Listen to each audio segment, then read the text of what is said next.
আমরা এয়ারপোর্ট লাউঞ্জে খেয়ে নিই, তবে লাউঞ্জের আইটেমগুলো বলতে গেলে খুব কম ছিল। তারপর আমরা খেয়ে দিয়ে রেডি হয়ে গেলাম, রেডি হয়ে প্লেনে উঠে পড়লাম। আর হামদান প্লেনে ভালোই সময় পার করছিল মোবাইলে বাবা ব্যাকশিপ দেখে।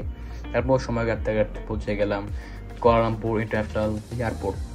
এটি বলতে গেলে অনেক বড় ছিল, আমার কাছে খুব ভালো লেগেছে এয়ারপোর্টটি। আমরা গাড়িতে উঠে পড়ি হোটেলে যাওয়ার উদ্দেশ্যে। আমাদের হোটেলটি ছিল হোটেল সামার স্যুটস। তাহলে কি আমরা চেকিং করে নিলাম। আমাদের রুমটি ছিল 33 ফ্লোরে। যাই হোক, এটি ছিল আমাদের রুমে ছিল 2টি বেডরুম, 2টি বাথরুম, একটি বারান্দা এবং একটি ডাইনিং। এটি ছিল আমাদের ড্রয়িং রুম এবং ডাইনিং রুম। এটি ছিল একটা কিচেন। কিচেনে ভালো অনেক কিছু জিনিস দিয়েছিল আমাদের, নাইফ, স্পুন এক্সেট্রা। এটি ছিল আমার রুম। আমার রুমের জানলা ভিউ ছিল এরকম। আর এটি ছিল আমার বাথরুমটি।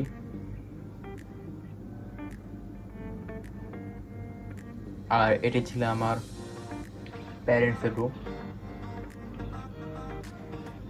তবে তাদের রুম থেকে যে বারান্দার ভিউ, তা বলতে গেলে খুবই সুন্দর ছিল। এখান থেকে পুরো শহর জন্য ছোট মনে হচ্ছিল, দেখতে খুবই সুন্দর লাগছিল। আর এটা ছিল আমার প্যারেন্টসের বাথরুম। এরপর আমরা সবাই পেট্রোনাস টুইন টাওয়ারে যাওয়ার উদ্দেশ্যে রওনা হলাম। মালয়েশিয়ার মেইন টুরিস্ট অ্যাট্রাকশন তা হচ্ছিল Petronas Twin Tower. 450 metre height এবং 8 ফ্লোর বিশিষ্ট এই দুটি বিল্ডিং বিশ্বের সবচেয়ে বড় টুইন টাওয়ার হিসেবে পরিচিত এবং এটি অফিসিয়ালি পাবলিকের জন্য ওপেন হয়েছিল 31 আগস্ট 1999-এ। আর এই মাঝখানে একটি স্কাই বিচ রয়েছে, যেখান থেকে পুরো শহরের অপূর্ব দৃশ্য উপভোগ করা যায়। আপনি যদি মালয়েশিয়া আসেন, অবজারভেশন ডেকে না ওঠেন, স্কাই বিচে না ওঠেন, তাহলে মনে করেন আপনি পুরো মালয়েশিয়া মিস করে ফেলেছেন। পেট্রোনাস টুইন টাওয়ারে আসবো এবং এটির উপরে উঠবো না, তা তো হতে পারে না। তাই আমরা যাচ্ছি পেট্রোনাস টুইন টাওয়ারের উপরে ওঠার জন্য। উপরে ওঠার জন্য আমাদের যেতে হবে হচ্ছিল পেট্রোনাস টুইন টাওয়ারের কনকোর্স লেভেলে। আর এটি হচ্ছিল টিকিট প্রাইস লিস্ট, যেটা নন মার্কেট, ওটা ছিল ট্যুরিস্টদের জন্য। আপনারা অবশ্যই টিকিট আগে কেটে রাখবেন, তা না হলে আপনারা টিকিট পাবেন না, কারণ এখানে বলতে গেলে অনেক ভিড় থাকে। এরপর আমার হাতে একটি স্টিকার লাগিয়ে দিল। এরপর আমরা এন্ট্রি করলাম।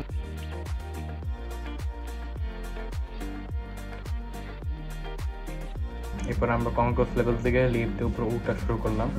লিফটের পাশে ডিসপ্লে দিয়েছে, যাতে আমরা বুঝতে পারি আমরা এতটুকু হাইটে কোন জায়গায় অবস্থান করছি।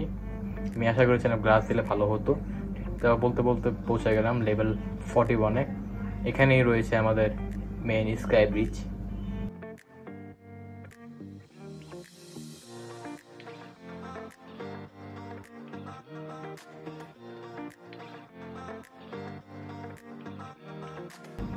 শহরটা উপর দেখতে খুব ভালো লাগে বলতে গেলে।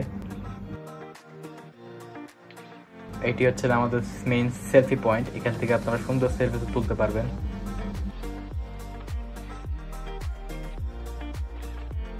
দশ মিনিট পর আপনাদের উপরে নিয়ে যাবে।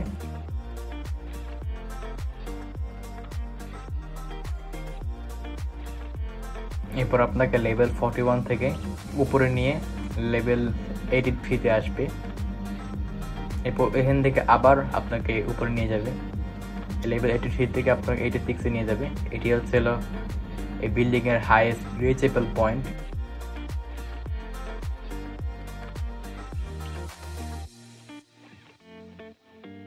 এটি হচ্ছে আসলে অবজারভেশন ডেক।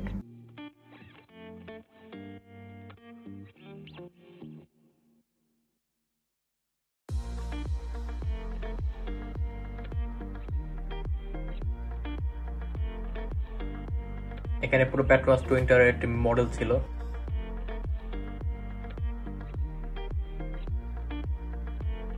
এখানে যে ডিসপ্লে ছিল, যেখানে আপনি হাত দিলে আপনার হাতে পেট্রোনাস টুইন টাওয়ার চলে আসবে, এটা বলতে গেলে খুব মজা ছিল। এখানে ছিল এটা পুরো কুয়ালালামপুরের একটি মডেল। আর এখান থেকে পুরো শহর আলো ছোট মনে হচ্ছিল।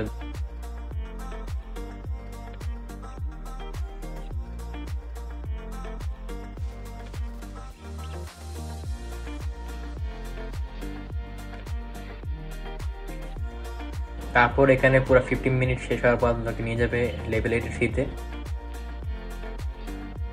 এই জায়গাটার নাম হচ্ছে আসলে বলতে গেলে শপ এট টুইন টাওয়ার্স। এখানে খাওয়ার জায়গা আছে, তারপর একটি মেডালিয়ন বেন্ডিং মেশিন আছে।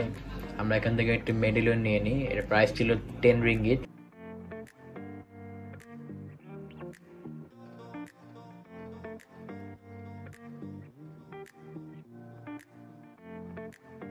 মেডালিয়ন দেখতে ঠিক এরকম ছিল। আর এখানে আরো কিছু শপ আছে, বিভিন্ন ধরনের পোস্ট কার্ড, তারপর হচ্ছিল পিকচার ফ্রেম, তারপর হচ্ছিল অনেক ধরনের গেঞ্জি, ক্যাপ, প্যান্ট এক্সেট্রা।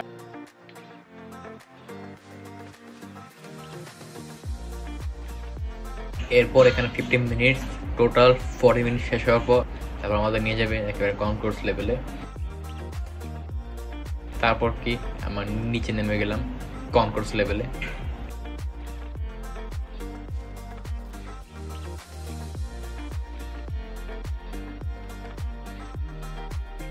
এরপর ঠিক পেট্রোনাস টুইন টাওয়ারের পিছনেই রয়েছে হচ্ছিল কেএলসিসি পার্ক। এটি বলতে গেলে একটি পার্ক যেখানে আপনারা বিশ্রাম নিতে পারবেন, হাঁটাচলা করতে পারবেন, পার্কের সৌন্দর্য দেখতে পারবেন। এছাড়াও এই পার্কের ভিতরে কিছু শেডেড এরিয়াস এবং বেঞ্চেস রয়েছে যেখানে আপনারা বসে পার্কের সৌন্দর্য উপভোগ করতে পারবেন। এছাড়াও এখানে পুল রয়েছে যেখানে বাচ্চারা সুইমিং করতে পারবেন, তাও ফ্রিতে। আমরা এখানে মজা করে খেলছিল। আর মেইন অ্যাট্রাকশন হচ্ছিল লেক সিম্ফনি শো, যা আমি আপনাকে রাতে দেখাবো। এরপর চলে যায় এর ভিতরে, তা হচ্ছিল Surya KSC shopping mall. Surya KSC হচ্ছে কুয়ালালামপুর আইকনিক শপিং মল। এটি ঠিক পেট্রোনাস টুইন টাওয়ারের নিচেই অবস্থিত। সুরিয়া কেএসসিতে আপনি অনেক ধরনের দোকান পাবেন যেখানে আপনি ফ্যাশন, বিউটি প্রোডাক্ট, ইলেকট্রনিক্স এবং হাউস হোল্ড গুডস কিনতে পারবেন। এখানে অনেক ইন্টারন্যাশনাল ব্র্যান্ডের দোকান রয়েছে যেমন গুচি, বস, প্রাডা, ডিওর, রলেক্স, ল্যাকোস্টে, চ্যানেল, জারা, বারবেরি, লুইস ভিটন আর অনেক ব্র্যান্ড আছে। অবশ্যই সব ব্র্যান্ডসের প্রোডাক্টসগুলো বলতে গেলে অনেক এক্সপেন্সিভ হয়, তবে কম দামে কিছু লোকাল ব্র্যান্ড দোকান রয়েছে। মলের ভিতরে অনেক রেস্টুরেন্ট এবং ক্যাফে রয়েছে যেখানে আপনার সুস্বাদু খাবার উপভোগ করতে পারবেন। আমি এখানে খেলাম ম্যাকডোনাল্ডে বার্গার। আর শপিং করতে করতে রাত হয়ে গেল, দেখতে চলে এলাম হচ্ছে লেক সিম্ফনি শো। আর লেক সিম্ফনি শো হচ্ছিল লাইটস, লেজার, ওয়াটার ফাউন্টেন এবং মিউজিকের একটা শো। এই শোটি দেখতে প্রতিদিন অনেক মানুষ দেখতে আসে। আর আপনারা এই শোটি ভুলেও মিস করবেন না। এই শোটি বলতে গেলে অনেক সুন্দর হয়।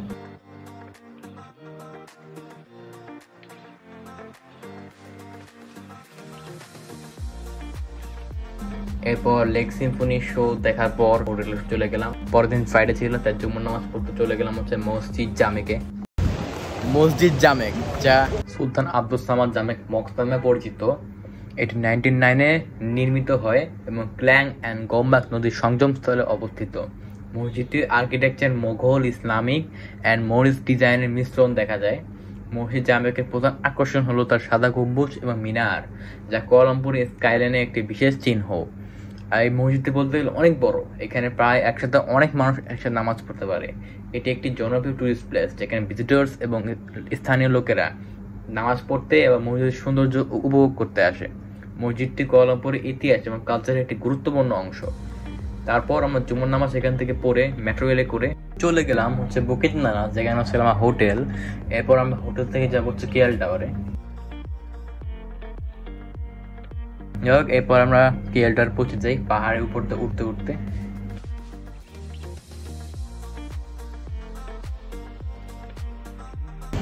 কেএল টাওয়ার বা মিনারা কুয়ালালামপুর।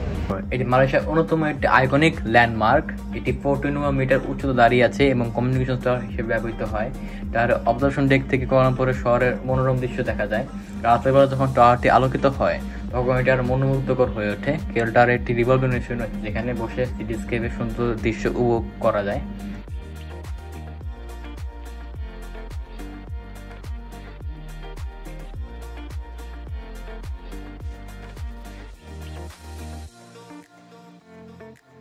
এটা শপ ছিল যেখানে আপনারা কিছু কিনতে পারবেন, পোস্ট কার্ড, তারপর মেডালিয়ন এটসেট্রা।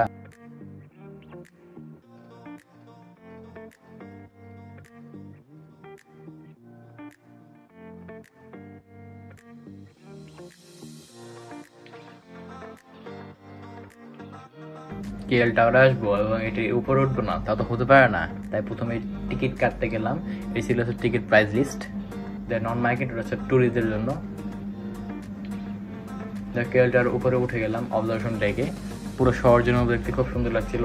এখান থেকে রাতের যে সিটি লাইটস আমাদের খুব ভালো লেগেছে।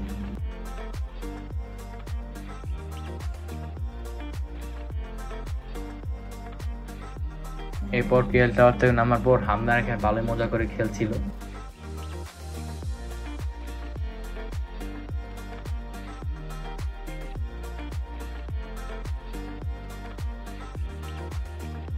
যাই হোক, এখানে কিছু সেলফি তোলার পর আমার গ্র্যাব কল দিই আমরা প্যাভিলিয়ন যাওয়ার জন্য।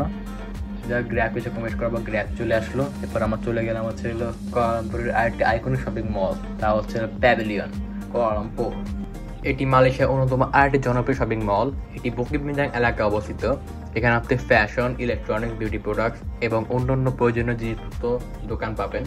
এখানে লাক্সারিয়াস ব্র্যান্ডের দোকান আছে, যেমন গুচি, প্রাডা, ডিওর, রোলেক্স, সারা, বারবেরি, লুইস ভিটন এক্সেট্রা। এছাড়াও এখানে অনেক লোকাল ব্র্যান্ডের দোকানও রয়েছে। মলের ভিতরে প্রচুর রেস্টুরেন্ট এবং ক্যাফে রয়েছে, যেখানে বিভিন্ন ধরনের সুস্বাদু খাবার খেতে পারবেন। তাদের বলতে গেলে খুবই সুন্দর এবং এখানে অনেক আর্ট রয়েছে, যা দেখতে বলতে গেলে খুবই ভালো লাগে। প্যাভিলিয়নে আপনি ভুলেও আসতে ভুলবেন না। এটি বলতে গেলে একটা বেস্ট শপিং মল আমার পার্সোনাল প্রেফারেন্সে। আপনারা এখানে অবশ্যই আসবেন। এখানে শপিং, খাওয়া দাওয়া, বিশ্রামের জন্য সবকিছুই আছে। এরপর প্যাভিলিয়ন ঘোরার পর আমরা হেঁটে চলে যাই জালান আলোর স্ট্রিট ফুডে। জালান আলোর স্ট্রিট ফুড, এটি কুয়ালালামপুর বিখ্যাত স্ট্রিট ফুড ডেস্টিনেশন। এর রাস্তাদের সন্ধান আমার সাথে সাথেই জীবন্ত হয়ে ওঠে। বিভিন্ন ধরনের ফুড স্টলস এবং হকার সেন্টার দিয়ে ভরে যায়। এখানে আপনি ট্রেডিশনাল মালয়েশিয়ান ডিশেস এবং ইন্টারন্যাশনাল অনেক দেশের খাবার একসাথে খেতে পারবেন। এখানে বলতে গেলে অনেকগুলো স্টল রয়েছে। আমার এখানকার প্রাইস বলতে একটু বেশি মনে হয়েছে, তবে রিজনেবল প্রাইসই, কারণ এখানে খাবার কোয়ালিটি রেস্টুরেন্টের খাবারের মতোই। এখানে আমি কোরা ফিশের স্যুপ অর্ডার দিয়েছিলাম। কোরা ফিশের স্যুপটা খুবই মজা ছিল। এরপর এখানে খাওয়া দাওয়া করি। আমরা হোটেলে ফিরে গিয়ে পরের দিন বাটকেপ যাওয়ার উদ্দেশ্যে রওনা হই। এটি বলতে গেলে কুয়ালালামপুরের বাইরে, তাই আমরা ক্যাবে করে রওনা হই। সময় কাটতে কাটতে পৌঁছে যাই বাটকেপসে।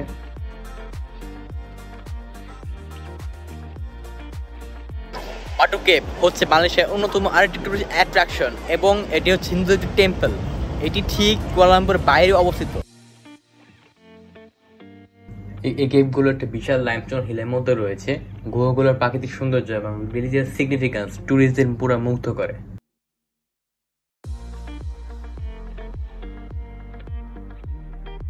প্রধান আকর্ষণ হচ্ছে 42.7 মিটার উঁচু মুনুগারের মূর্তি। গুহায় পৌঁছাতে হলে প্রায় 272 সিঁড়ি বেয়ে উপরে উঠতে হয়। এছাড়াও এর আশপাশে অনেক কবুতর এবং বানর রয়েছে, তবে বানরগুলো খুব দুষ্টু হয়। আপনার ফোন বা খাবার নিয়ে যেতে পারে খাবারের জন্য। বাটকেপসে আসবো, আমি এর উপরে উঠবো না, তা তো হতে পারে না, তাই উঠা শুরু করলাম। প্রথম আমি খুব দৌড়ে দৌড়ে উঠছিলাম, পরে মাঝখানে হাতে গিয়েছিলাম অবশ্য। তা আমি তো হার মারলাম না, তাও আমি উপরে উঠতে উঠতে পৌঁছে গেলাম মেইন গুহায়। ভিতর দিয়ে বলতে গেলে ভালোই অনেক সুন্দর। এখানে একটি এনসিয়েন্ট হিন্দু টেম্পলও রয়েছে, শ্রী বেলায়ুথার টেম্পল।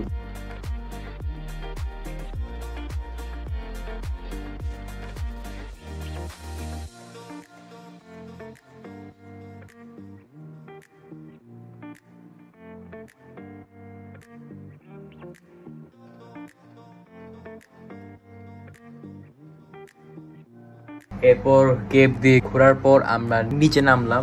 পাগুলো ভালো ব্যথা করছিল বলতে গেলে। তারপর আমরা হাঁটতে হাঁটতে ট্রেন স্টেশনে চলে গেলাম। ট্রেন স্টেশন থেকে টিকিট কেটে আমরা বাটু কেভ থেকে কেএল সেন্ট্রাল যাওয়ার উদ্দেশ্যে রওনা হলাম। কেএল সেন্ট্রাল যে মেইন ট্রান্সপোর্টেশন হাব, তার ভিতরে রয়েছে নিউ সেন্ট্রাল শপিং মল। এটি কুয়ালালামপুরের অন্যতম আরেকটি শপিং মল। এখানে ফ্যাশন থেকে ইলেকট্রনিক্স সব আছে। এখানে অনেক জিনিস খুবই রিজনেবল প্রাইসে পাওয়া যায়। এখানে অনেক রেস্টুরেন্ট এবং ক্যাফে রয়েছে, যেখানে আপনি খাবার খেতে পারবেন। এখান থেকে আমি আত্মীয় স্বজনদের জন্য শপিং করে নিলাম, যেমন শ্যাম্পু, পারফিউম, লিপস্টিক এক্সেট্রা। আরও কিছুক্ষণ শপিং করার পর একটি ইলেকট্রনিক শপ পেয়ে গেলাম। সেখান থেকে নিলাম গোপ্রো হিরো 12 ব্ল্যাক। এটি বলতে গেলে অ্যাকশন ক্যামেরা কিং, যেটা সবাই চেনে। তো আমার অ্যাকশন ক্যামেরার প্রয়োজন ছিল, তাই আমি এখান থেকে অ্যাকশন ক্যামেরাটি কিনে ফেললাম, গোপ্রো হিরো 12 ব্ল্যাক। এরপর নিউ সেন্ট্রাল থেকে শপিং টপিক করার পর আমরা মনোরেলে করে কেএল সেন্ট্রাল থেকে ইমবিতে যাই, যেখানে রয়েছে Berger Times square. Berger Times square হচ্ছে কুয়ালালামপুরের সবচেয়ে বড় শপিং মল এবং এটি একটি হোটেল। এখানে আপনি অনেক ধরনের দোকান পাবেন, fashion, beauty product, cinema hall, electronics এবং আরও অনেক কিছু। বিশেষ করে এখানে আপনি ভালো কম দামে অনেক কিছু পেতে পারেন। এই শপিং মলটি হতে পারে আপনার বেস্ট শপিং ডেস্টিনেশন। এখানে আপনি অনেক ধরনের রেস্টুরেন্ট এবং ক্যাফে পাবেন, যেখানে আপনি মজার খাবার খেতে পারবেন। বার্জার টাইমস স্কোয়ারে একটি বড় থিম পার্ক রয়েছে, যেখানে আপনি বিভিন্ন রাইড এবং খেলা উপভোগ করতে পারবেন। আমার গোপ্রোর জন্য একটা মিডিয়া মোড প্রয়োজন ছিল, তাই তা কিনতে চলে যাওয়া হচ্ছিল প্লাজা লয়াটে। প্লাজা লয়াট হচ্ছে কোয়ালালামপুর একটি বিখ্যাত প্রযুক্তি মল। এটি টেকনোলজি এবং ইলেকট্রনিক্সের জন্য একটি হটস্পট। এখানে আপনি ল্যাপটপ, স্মার্টফোন, গ্যাজেটস এবং অন্যান্য টেক প্রোডাক্টস খুঁজে পাবেন। প্লাজা লয়াটে অনেক ভালো অফার এবং ডিসকাউন্টও পাওয়া যায়। আমি এখানে মিডিয়া মোড কিনে নিই একটা দোকান থেকে, তবে কিছু দোকানদার আপনার স্ক্যাম করতে পারে, তাই এটা সাবধান থাকা ভালো।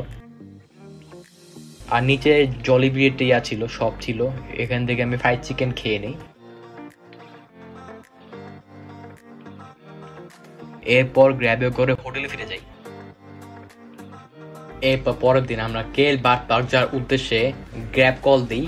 গ্র্যাব আমাদের ভালো অনেকক্ষণ ওয়েট করেছিল, তবে আমার যতটুকু এক্সপিরিয়েন্স তা হচ্ছে হলো আপনারা সময় গ্র্যাব প্রিমিয়ার কল দিবেন, তাহলে কি হবে, ওরা আপনাকে এক পথে নিতে আসবে। যদি আপনি গ্র্যাব ইকোনমি কল দেন, তাহলে আপনাকে বলতে গেলে ওরা একজন প্যাসেঞ্জারকে নামিয়ে তারপর আপনি নিতে আসবে। এটা বলতে গেলে ভালোই অনেক বিরক্ত লাগে, তাই আমি বলবো যে একটু 5 থেকে 7 মিনিট বেশি দিয়ে একটু ভালোভাবে শান্তি মতো যাওয়া যায় এক জায়গায়।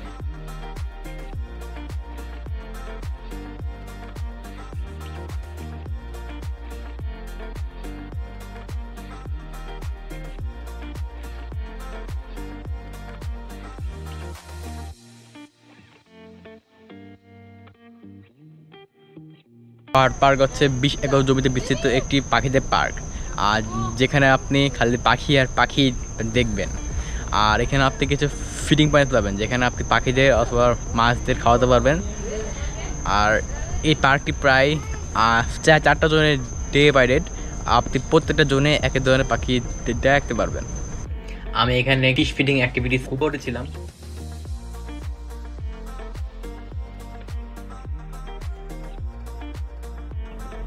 কাছে আয়, কাছে আয়, কাছে আয়, কাছে আয়, কাছে আয়।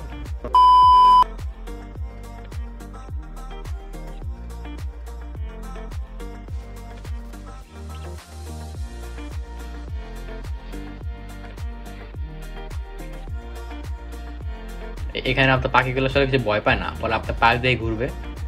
এটাই বলতে গেলে এটা একটা আকর্ষণ, পাখি আপনার পাশ দিয়ে ঘুরবে। আর হামদান এখানে ভালো এনজয় করছিল।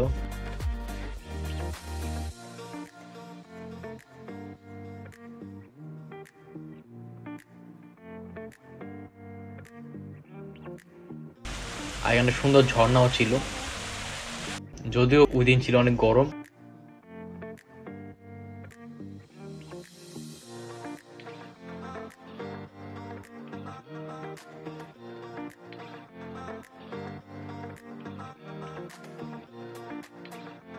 আর এখানে একটি পাখির সাথে ছবি তোলার জন্য একটি কোণা ছিল ম্যাকাওদের সাথে, ম্যাকাও প্যারটস এবং অন্যান্য প্যারটের সাথে।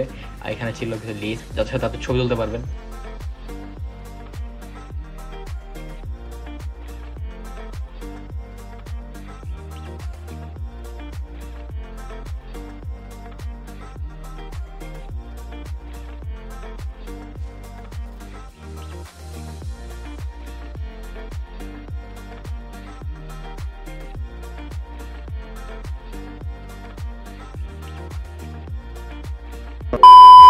যাই হোক, এতক্ষণ অনেক গরম সহ্য করার পর এখন যাবো ছিল শীতের দেশে, তা হচ্ছিল গ্যান্টিং হাইল্যান্ডস।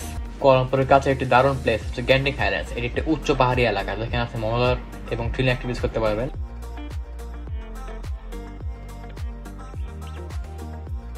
তার প্রথমে আমি অ্যাভানা স্কাইওয়ে থেকে টিকিট কেটে অ্যাভানা স্কাইওয়ে কেবল কারে উঠি, যা আপনাকে নিচ থেকে উপরে গ্যান্টিং হাইল্যান্ডস পর্যন্ত নিয়ে যাবে।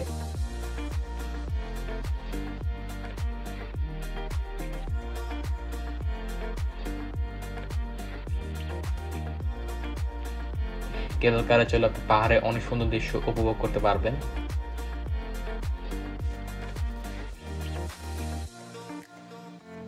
এরপর আপনাকে স্কাই ক্যাপেল নিয়ে যাবে হচ্ছে স্কাই অ্যাভিনিউ শপিং মলে। এটি বলতে গেলে একটি লাক্সারিয়াস ব্র্যান্ডের শপিং মল। আর শপিং মলে একটি সুন্দর বল শো হয়, যা দেখতে বলে খুবই সুন্দর হয়। আর শপিং মলে একটি বড় ক্যাসিনো রয়েছে। আর শপিং মলের ভিতরেই রয়েছে স্কাইট্রোপলিস ইনডোর থিম পার্ক। এটি একটি ইনডোর থিম পার্ক, যেখানে বিভিন্ন ধরনের রাইডস এবং গেমস রয়েছে, যা ছোট বড় সবাইকে আনন্দ দেবে।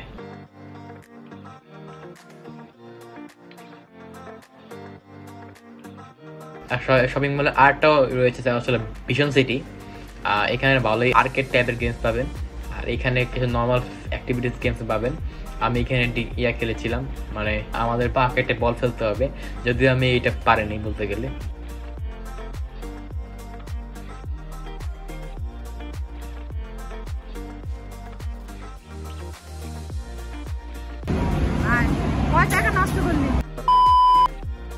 এরপর শপিং মলের বাইরেই রয়েছে হলো একটি 6 স্টার হোটেল, তা হচ্ছে রিসোর্টস ওয়ার্ল্ড ক্যান্টিন। এটি বলতে গেলে দারুণ হোটেল, এখানে আপনার চাইলে থাকতে পারেন।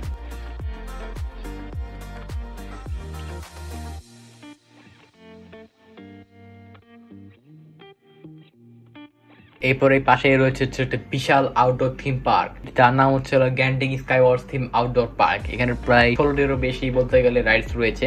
এখানে অনেক রোমাঞ্চকর রাইড এবং আকর্ষণ রয়েছে যা আপনাকে পুরো দিন আনন্দ দিতে সক্ষম। আমি এখানে আলফা পাইলট উঠেছিলাম, এখন অ্যাডভেঞ্চার, যদিও আমার কাছে এটা এত ভয় লাগেনি।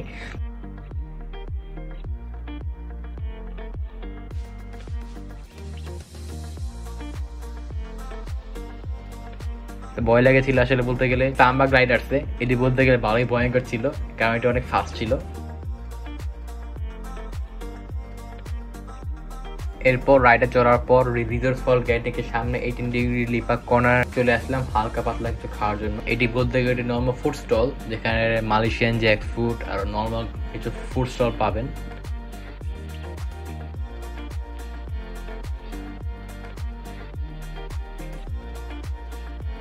তবে মালয়েশিয়া আসলে আপনারা একবার না একবার অবশ্যই গ্যান্টিং হাইল্যান্ডসে আসবেন। এটি অনেক সুন্দর একটি জায়গা যা আমার কাছে খুব ভালো লেগেছে।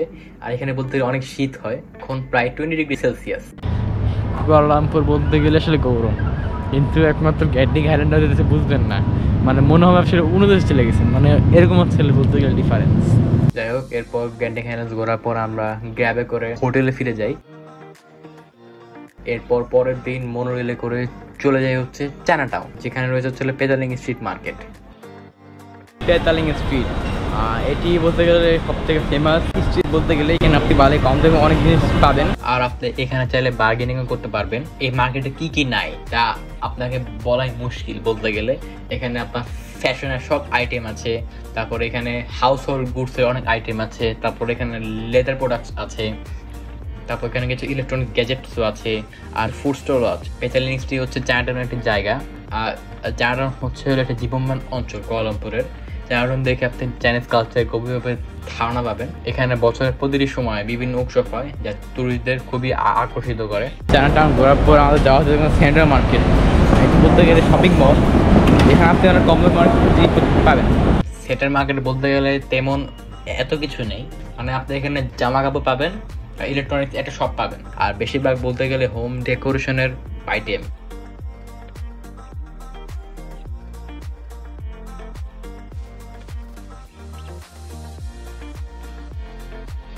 আপনারা যদি চায়নাটাউন আসেন তাহলে সেন্ট্রাল মার্কেট ঘুরতে ভুলবেন না। এরপর সেন্ট্রাল মার্কেট থেকে মনোরেলে করে হোটেলে ফিরে গিয়ে আবার মনোরেলে করে চলে আসে দেখতেন ওয়ারিসান মার্দেকা টাওয়ার। ওয়ারিসান মার্দেকা টাওয়ার, যা পূর্বে মার্দেকা 180 নামে পরিচিত। এটি ওয়ার্ল্ড সেকেন্ড লার্জেস্ট বিল্ডিং বলতে গেলে, আর এটি প্রায় 678.9 মিটার উঁচু এবং এটি এখনো পাবলিকের জন্য ওপেন হয়নি। যাই হোক, এখান থেকে মনোরেলে করে চলে যায় বুকিত বিনতাঙে। বুকিত বিনতাঙে আপনি যা আপনার সব পাবেন। আর এটি বলতে গেলে খুব সুন্দর একটি এলাকা, যা আপনার অবশ্যই আসা উচিত। এখানে বিভিন্ন শপিং মলস এবং রেস্টুরেন্টস রয়েছে যা টুরিস্ট এবং লোকালস উভয়ের জন্য আকর্ষণীয়। রাতের বেলা বুকিত বিনতাঙের রাস্তাগুলো নিয়ন লাইটস এবং বিভিন্ন অ্যাক্টিভিটিতে প্রাণবন্ত হয়ে ওঠে। আপনি যদি বুকিত বিনতাং মিস করে ফেলেন তাহলে মনে করবেন আপনি পুরো কুয়ালালামপুরে দেখেননি। প্যাভিলিয়নের ঠিক পাশে রয়েছে একটি শপিং মল, তার নাম হচ্ছে ফারেনহাইট। এটি কুয়ালালামপুরের আরেকটি অন্যতম একটি জনপ্রিয় শপিং মল। এখানে আপনি অনেক ধরনের দোকান পাবেন, ফ্যাশন, বিউটি প্রোডাক্টস এবং আরও কিছু ভালো রেস্টুরেন্টও পাবেন। এখানে অনেক লাক্সারিয়াস ব্র্যান্ডের দোকান রয়েছে, এছাড়াও এখানে অনেক লোকাল ব্র্যান্ডের স্টোরও রয়েছে। প্যাভিলিয়নে ঘুরলে এখানে একবার না একবার অবশ্যই আসতে পারে। এটি বলতে গেলে অনেক সুন্দর একটি শপিং মল।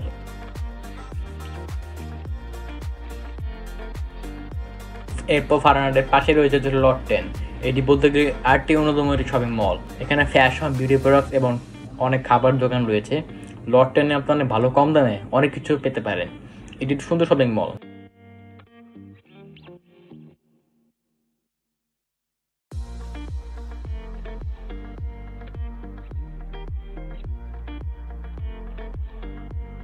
এরপর লট 10 থেকে চলে যায় হচ্ছিল কুয়ালালামপুর আরেকটি অন্যতম শপিং মল, তার নাম হচ্ছে লালাপোর। এটি একটি নতুন শপিং মল যা খুবই সুন্দরভাবে ডিজাইন করা হয়েছে। লালাপোরতে আপনারা অনেক ধরনের দোকান পাবেন, ফ্যাশন থেকে ইলেকট্রনিক্স এবং আর অনেক কিছু আছে। এখানে লাক্সারিয়াস ব্র্যান্ডের সাথে লোকাল ব্র্যান্ডগুলোর দোকান রয়েছে। মলের ভিতরে বিভিন্ন ধরনের রেস্টুরেন্ট এবং ক্যাফে রয়েছে যেখানে আপনি মজার খাবার খেতে পারবেন। এখানে আপনারা অবশ্যই আসবেন, এটি বলতে অনেক সুন্দর একটি শপিং মল।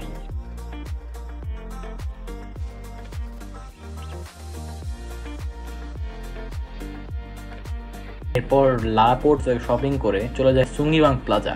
এটি আরেকটি অন্যতম আরেকটি শপিং মল। এখানে আপনি অনেক ধরনের দোকান পাবেন। এখানে ফ্যাশন, ইলেকট্রনিক্স এবং অন্যান্য গুডস কিনতে পারবেন। বিশেষ করে এখানে আপনি ভালো কম দামে অনেক কিছু পেতে পারেন।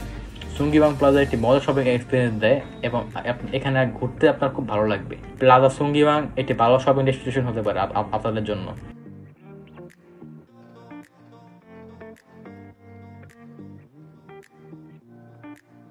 সুঙ্গিবাং প্লাজার পাশেই রয়েছে হচ্ছে হলো KL hop on hop city tour বাস।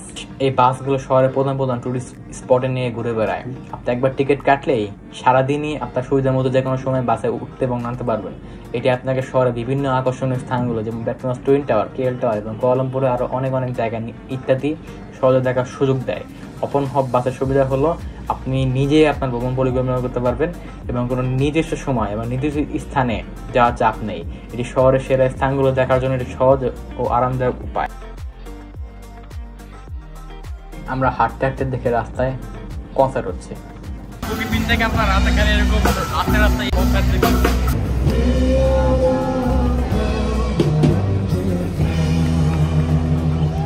আর হামদান খুব সুন্দরভাবে এই কনসার্টটি উপভোগ করছিল। আমরা আজকেও ভেবেছিলাম যে আজকে আমরা জানালি স্ট্রিট ফুডে যাব খাবার খেতে, কিন্তু হঠাৎ করে দেখি বৃষ্টি পড়ছে। যাই হোক, আজ যাওয়া হলো না, মনটাও খারাপ হয়ে গেল।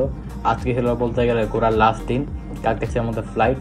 আর কি, কিছু তো করার নেই। তারপর আমরা মেট্রো আসার জন্য ওয়েট করছিলাম, আর হামদান এখানে ভালোই হাত তালি দিচ্ছিল, কারণ এখান থেকে গান শোনা যাচ্ছিল বাইরে। আজ আমাদের ফ্লাইট। মালয়েশিয়ায় আমাদের সময়টা খুবই সুন্দর কেটেছে। কুয়ালালামপুরের শপিং মল এবং মজার খাবার অভিজ্ঞতা সত্যিই অসাধারণ ছিল। আমরা Petronas Twin tower, KL tower এবং আরও অনেক সুন্দর স্থান দেখেছি।